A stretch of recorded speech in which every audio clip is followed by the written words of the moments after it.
Hello everybody, your favourite Uncle Frog here again. Now, I think we've already established that I'm a little bit of an idiot, really.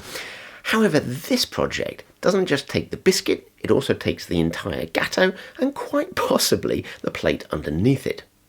On my scale of loony projects, which runs from 1 to F, this romps in at a clear pale blue with a hint of cinnamon and garlic about it. And the question is, why? Why is it so idiotic? Well, are you sitting comfortably? Then I'll begin. So I'm making a fire shelter. Now, this is not a crazy thing to be doing. It's kind of like fairly normal. However, follow the logic train here. So the first thought was I will add on something extra to the side of my tent. There'll be enough space for me to have my cauldron, do a little bit of cooking, have a small fire, everything will be fine. But in the local group here, we've got quite a few people who only have modern camping equipment. And I thought it would be quite nice to have a place where we could all kind of meet up dressed in our garb. I thought that would be a nice thing to do. So this means it needs to be a little bit bigger. And so at this point, I'm looking at, I suppose, the top part of the shelter being 3 meters by 3 meters, and that should be able to fit the fire and most of the people in underneath it. Perfect. This is good. Yeah. So, next step.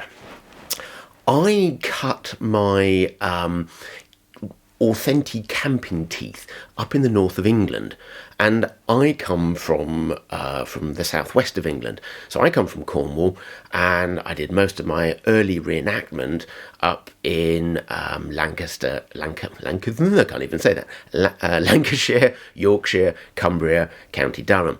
Now, in those counties, including Cornwall in this, a good summer's day is when the rain comes straight down. Most often than not, it comes in sideways with a nice strong wind attached to it. And so you can't just build an awning. You have to have some kind of side protection. So at this point, I start thinking, well, that adds a bit of space. It makes it stronger, more windproof, more waterproof.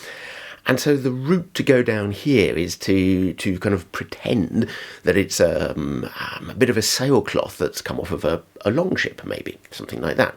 And so here we now have the top part, which is 3 meters square, and then we have another piece that comes down the side, here and here, which is also 3 meters square, and then an add-on section, either front or back, which is also 3 meters square.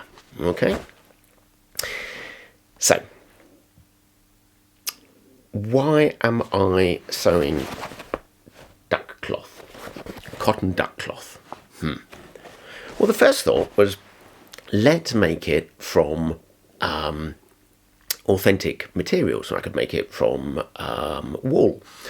That's a possibility, but it's not very strong. And if you've got a lot of people moving around it, it could quite easily get broken or damaged. And I don't want people to feel bad if they kind of break something that's worth a lot of money.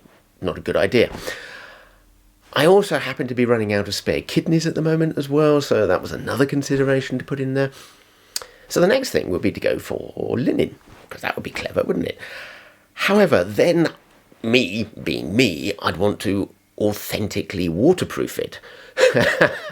But then you'd kind of be sitting under something that it probably shouldn't have a fire too close to it, because you will be warm briefly once. Yeah, not a good idea. So duck cotton is probably the best option here because it's strong, it's cheap, and nobody really cares if you do damage it. It's easy to repair, there's no problems, and I don't need to sell off one of my spare kidneys in order to buy it. Then the kind of reenactory bit of my brain kicks in, and I kind of go, yeah, but I could buy something, but then that would be, machine sewn. And that wouldn't look nice, not to me anyway, so I think I'll hand sew it. Now, if you're kind of like mentally doing the calculations here, you've figured out that there's, in fact, 36 meters of edging here. So I am now, for no good reason at all, hand stitching 36 meters of duck cotton, which I probably shouldn't have done right away, because I'm also going to try and dye it down to a different colour, and it probably would have been sensible to dye it first and then, sew it. But like I said, I'm an idiot and got a little bit excited. And I've also calculated, in fact, that it's if I really focus and sit down and get to it, then I manage 3 meters of sewing a day if I do absolutely nothing else, apart from drinking the odd cup of tea.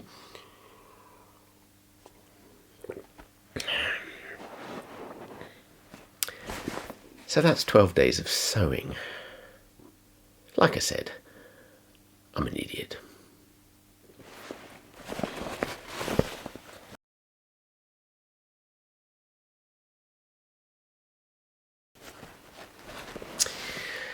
A wab barba luba lab alom bam boom. I've got a girl named Sue. She knows just what to do. She knows how to love me. Yes, indeed. You don't know what she'd do to me. Tutti frutti, oh Rooney, tutti frutti, oh Rooney, a wab barba luba lab alom bam boom.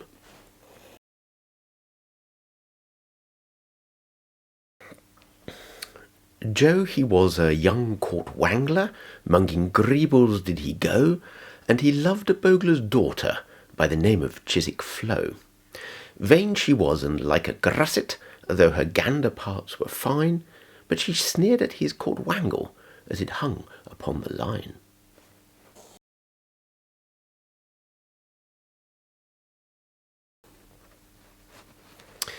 A year ago, last Thursday, I was strolling in the zoo when I met a man who thought he knew the lot. He was laying down the law about the habits of baboons and the number of quills a porcupine has got.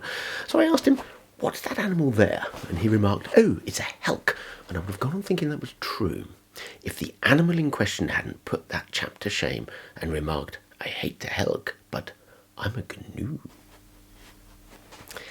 This is exciting, isn't it? I think we'll stop there, and you can tune in for the next episode when I get to play in a kid's paddling pool. Yeah, and I'm not actually joking, because I've got a kid's paddling pool for trying to dye this, because there's yeah. So, on the vague off chance that you may actually have enjoyed watching this video, then please don't forget to do all of those, things that you're supposed to do. Are you supposed to do them? I don't know, but things you could do if you, if you loved me. You could, you can hit the like button. That would be nice. There's the subscribe button as well, and I think commenting as well. That would also be a good thing. And there's also this kind of American missile system thingy-majig, the Patreon thing. So if you're inclined towards that, then I would be most grateful. And I will see you next time. If I don't die of boredom or something in between. Yeah. Bye.